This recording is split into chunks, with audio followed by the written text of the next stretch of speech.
ओम गणेश। सर्वप्रथम तो इस कालाष्टमी अर्थात भैरवाष्टमी की आप सभी को बहुत सारी शुभकामनाएं। अमावस्यांत जहाँ पर यह माह गिना जाता है वहाँ पर अमावस्यांत, और जहाँ पर पूर्णिमांत गिना जाता हो वहाँ पूर्णिमांत। लेकिन मूल रूप से अगर बात करें इस वर्ष जो यह भैरव अष्टमी है वो शनिवार के दिन है, और शनिवार युक्त कालाष्टमी भैरवाष्टमी होना मतलब बहुत अच्छी बात है। तो एक यह है, इस बार 23 तारीख को कालाष्टमी अर्थात काल भैरव जयंती या भैरवाष्टमी भी कुछ कुछ जगह पर इसका प्रावधान मिलता है, तो वह देश काल अनुसार रहेगा। अब उस तिथि का समय अगले दिन से आरंभ होने वाला है और फिर 23 तारीख तक रहने वाला है। लेकिन मूल रूप से अगर आप भैरव जी का पूजन आदि करते हो या भैरव जी के विषय में स्तोत्र या कोई भी अर्चन यज्ञ आदि विधान करते हो तो वह 23 तारीख शनिवार को ही करना होगा पंचांगों के अनुसार।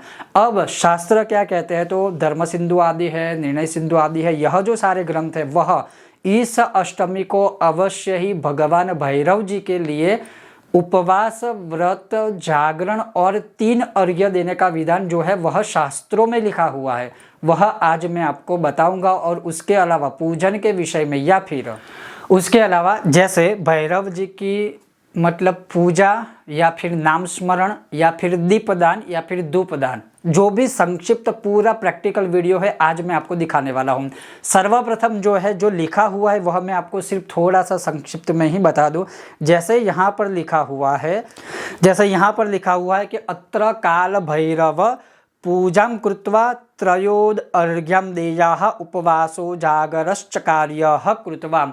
अर्थात इस काल भैरव जयंती कालाष्टमी भैरवाष्टमी के दिन उपवास करना चाहिए। अगर जो लोग उपवास करना चाहते हैं तो अब उपवास कैसे करेंगे, तो एक समय आप खाना खा सकते हो, एक समय फलाहार कर सकते हो। और उसके जो नियम होते हैं जैसे ब्रह्मचर्य आदि है, भूमि सजन आदि है, और जहाँ तक हो सके सारे सात्विक जो नियम है उनका पालन करना है। फिर लिखा है कि जागरो अर्थात रात्रि काल में जहाँ तक संभव हो जितने समय तक आप जाग सकते हो उतने समय तक जागरण करनी है, और भैरव जी की मंत्र आदि जो भी पूजा पाठ आदि है वो आप कर सकते हो, या अपने इष्ट देवता की भी उपासना मंत्र जाप आदि कर सकते हो। उसके पश्चात उपवास हुआ, व्रत हो गया, रात्रि में जागरण हो गया। अब क्या लिखा है कि 3 अर्घ्य देने हैं। तो अब 23 तारीख को शनिवार को प्रातः काल आप अपना नित्य पूजा पाठ आदि संपूर्ण रूप से पहले पूर्ण कर दें। उसके पश्चात अगर आपके पास भैरव जी की मूर्ति है तो ठीक है, ना हो तो किसी मंदिर में अगर आपके नज़दीक है तो आप वहाँ भी यह अर्घ्य विधान दे सकते हो। अगर वहाँ पर भी आप नहीं दे पा सकते हो तो घर में ही कोई पात्र वगैरह अगर लेंगे तो भी उसमें 3 बार अर्घ्य देना है। कैसे देना है तो वो मैं आपको प्रैक्टिकल दिखा रहा हूँ। तो वह अर्घ्य देने के पश्चात आप भैरव जी के सामने गौ माता के घी का या सरसों के तेल का दिया अवश्य प्रज्वलित कर सकते हो। खड़ी बात लेती बात कोई उसमें महत्वपूर्ण नहीं है। किसी भी प्रकार से दीपदान करना महत्वपूर्ण है जो शास्त्रों में लिखा है। दीपदान के साथ आप धूप बत्ती प्रज्वलित कीजिए, धूपदान भी कीजिए। और उसके पश्चात मैं आज आपको श्रवण करवाऊंगा भैरव जी के 64 नाम। आप भैरव जी के सामने धूप दीप प्रज्वलित करके दोनों हाथों से नमस्कार करके इन 64 नामों का स्मरण कर सकते हो और करना चाहिए। या फिर आप मानिए देश काल अनुसार कुछ भी ना कर पाए फिर भी देश काल के अनुसार केवल दीप प्रज्वलित करके भैरव जी के 64 नामों को श्रवण भी करेंगे। अगर आप स्मरण ना कर पाए तो भी चलेगा। बाबा काल भैरव जी की पूर्ण कृपा प्राप्त होगी, असुरी शक्तियों का विनाश होगा, नवग्रह देवता आदि जो भी है मूल रूप से अगर कहे कि काल भैरव जी की पूर्ण कृपा प्राप्त होगी। तो सबसे पहले उपवास करने का विधान कहा है।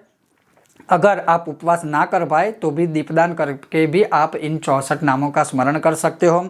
फिर जैसे कहा कि रात्रि काल में अगर आप जागरण करना चाहते हो तो जगराता कीजिए। उसके पश्चात प्रातः काल 3 बार अर्घ्य देना है। उस अर्घ्य का जो मंत्र है वो भी मैं आपको श्रवण करवाऊंगा। उसके पश्चात दीपदान धूपदान करना है और 64 नामों का स्मरण करना है। बस इस प्रकार से यह व्रत पूर्ण होता है।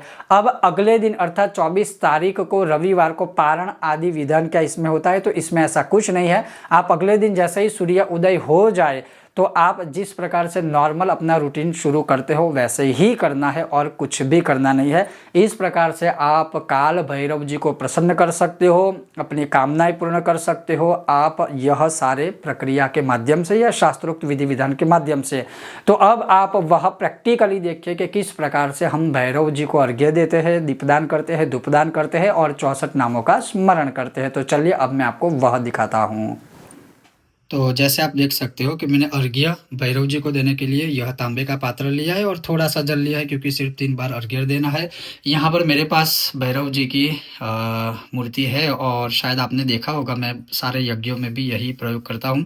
तो वो है एक, मैंने तो गौ माता के घी का ही दिया प्रज्वलित करना है, तो वो मैंने यहाँ पर रेडी किया है और धूप बत्ती है, बस इतना सा ही है और कुछ नहीं है। और जो बाकी भैरव जी का स्मरण आदि करना है वो है, तो वो भी मैं अब आपको दिखा रहा हूँ। लेकिन सर्वप्रथम आप देखिए कि भैरव जी को अर्घ्य कैसे हम समर्पित कर सकते हैं और कैसे करना है और उस समय पर हमें क्या श्लोक बोलना है।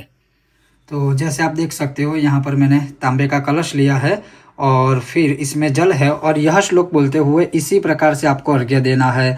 ओम तीक्ष्णदंष्ट्र महाकाय कल्पान्तदहनोपम भैरवाय नमस्तुभ्यं अनुज्ञां दातुमर्हसि। ओम श्रीमद्भैरवाय नमः अर्घ्यं समर्पयामि। अब यह एक बार अर्घ्य हुआ, अर्थात एक अर्घ्य दिया, पुनः देना है। ओम तीक्ष्णदंष्ट्र महाकाय कल्पान्तदहनोपम भैरवाय नमस्तुभ्यं अनुज्ञां दातुमर्हसि। ओम श्रीमद्भैरवाय नमः अर्घ्यं समर्पयामि। और उसी प्रकार से हम तीसरी बार भी अर्घ्य देते हैं। ओम तीक्ष्णदंष्ट्र महाकाय कल्पान्तदहनोपम भैरवाय नमस्तुभ्यं अनुज्ञां दातुमर्हसि। ओम श्रीमद्भैरवाय नमः श्री काल भैरवाय नमः अर्घ्यं समर्पयामि। तो इस प्रकार से अर्घ्य देना है और अर्घ्य दे देने के बाद हमें आगे फिर भगवान श्रीमद् भैरव जी को दीपदान करना है और हमें दीप पहले प्रज्वलित करना है, फिर धूप प्रज्वलित करना है। तो आप देख सकते हो यहाँ मैंने दीप नारायण प्रज्वलित कर लिए हैं। तो हम भगवान को, भैरव जी को दीप प्रदान कर रहे हैं। ओम श्रीमद् भैरवाय नमः दीपकम दर्शयामि। उसी प्रकार से यहाँ पर धूप बत्ती भी है, तो भैरव जी के लिए धूप बत्ती भी अर्पण करते हैं। ओम श्रीमद् भैरवाय नमः धूपमाग्रापयामि, अर्थात धूप भी अर्पण किया। और यहाँ पर भैरव जी है तो उनको नमस्कार करना है। ओम श्रीमद् भैरवाय नमः नमस्कारं समर्पयामि। अब ये हो जाए, उसके पश्चात जैसे मैंने कहा कि भैरव जी के 16 भैरव जी के 64 नाम हैं जिसका स्मरण करना चाहिए। और यह भैरव जी को प्रसन्न करने वाले बहुत ही अद्भुत, बहुत ही शक्तिशाली नाम है। और जैसे हम बोलते भी है कि जो भैरव जी है वह 64 स्वरूप के हैं, मूल रूप से जो माता रानी के गणों के स्वरूप में पूजे जाते हैं। तो अवश्य इन नामों का स्मरण करने से श्रीमद् भैरव सहित 64 आदि भैरव और काल भैरव देवता की हमें कृपा प्राप्त होती है। और वह नाम जो है वह ये है। ओम श्रीमद् भैरवाय नमः, ओम शंभु भैरवाय नमः, ओम नीलकंठ भैरवाय नमः, ओम विशाल भैरवाय नमः, ओम मार्तंड भैरवाय नमः, ओम मनुप्रभ भैरवाय नमः, ओम स्वच्छंद भैरवाय नमः, ओम असितांग भैरवाय नमः, ओम खेचर भैरवाय नमः, ओम संहार भैरवाय नमः, ओम विरूप भैरवाय नमः, ओम विरूपाक्ष भैरवाय नमः, ओम नानारूपधर भैरवाय नमः, ओम वराह भैरवाय नमः, ओम रूरु भैरवाय नमः, ओम कुंदवर्ण भैरवाय नमः, ओम सुगात्र भैरवाय नमः, ओम उन्मत्त भैरवाय नमः, ओम मेघनाद भैरवाय नमः, ओम मनोवेग भैरवाय नमः, ओम क्षेत्रपाल भैरवाय नमः, ओम विपापहार भैरवाय नमः, ओम निर्भय भैरवाय नमः, ओम विजित भैरवाय नमः, ओम प्रेत भैरवाय नमः, ओम लोकपाल भैरवाय नमः, ओम गदाधर भैरवाय नमः, ओम वज्रहस्त भैरवाय नमः, ओम महाकाल भैरवाय नमः, ओम प्रचंड भैरवाय नमः, ओम अजेय भैरवाय नमः। ओम अंतक भैरवाय नमः। ओम भ्रामक भैरवाय नमः। ओम संहार भैरवाय नमः। ओम कुलपाल भैरवाय नमः। ओम चंडपाल भैरवाय नमः। ओम प्रजापाल भैरवाय नमः। ओम रक्तांग भैरवाय नमः। ओम वेगावीक्षण भैरवाय नमः। ओम अरुण भैरवाय नमः। ओम धरापाल भैरवाय नमः। ओम कुंडलनेत्र भैरवाय नमः। ओम मंत्रनाथ भैरवाय नमः। ओम रुद्रपितामह भैरवाय नमः। ओम विष्णु भैरवाय नमः। ओम बटुकनाथ भैरवाय नमः। ओम भूतनाथ भैरवाय नमः। ओम वेताल भैरवाय नमः। ओम त्रिनेत्र भैरवाय नमः। ओम त्रिपुरांतक भैरवाय नमः। ओम वरद भैरवाय नमः। ओम पर्वतवास भैरवाय नमः। ओम शशि सकल भूषण भैरवाय नमः। ओम सर्वभूत हृदय भैरवाय नमः। ओम घोरसायक भैरवाय नमः। ओम भयंकर भैरवाय नमः। ओम भुक्ति मुक्तिप्रद भैरवाय नमः। ओम कालाग्नि भैरवाय नमः। ओम महारुद्र भैरवाय नमः। ओम भयानक भैरवाय नमः। ओम दक्षिणमुख भैरवाय नमः। ओम भीषण भैरवाय नमः। ओम क्रोध भैरवाय नमः। ओम सुख संपत्तिदायक भैरवाय नमः। श्री भैरवनाथ की जय। बस इस प्रकार से भैरव जी का सिर्फ नाम स्मरण करना है, 64 नामों का, और अवश्य ही बाबा भैरव की, बटुकनाथ भैरव की, काल भैरव जी की, और क्योंकि माता रानी के गण होने की वजह से माँ भगवती की भी पूर्ण कृपा प्राप्त होती है।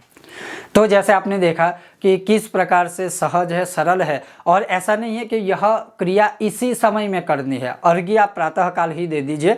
उसके बाद जो भैरव जी का जो मैंने आपको विधान दिखाया, धूपदान है, दीपदान आदि है, नाम स्मरण है, आप पूरे दिन में किसी भी समय कर सकते हो, रात्रि काल में भी कर सकते हो, ऐसा कुछ नहीं है। सूर्य उदय से लेकर सूर्य उदय तक आप कर सकते हो, तो कोई दिक्कत नहीं है। इन शॉर्ट में बाबा भैरव जी को प्रसन्न करने का यह बहुत ही सहज सरल उपाय है।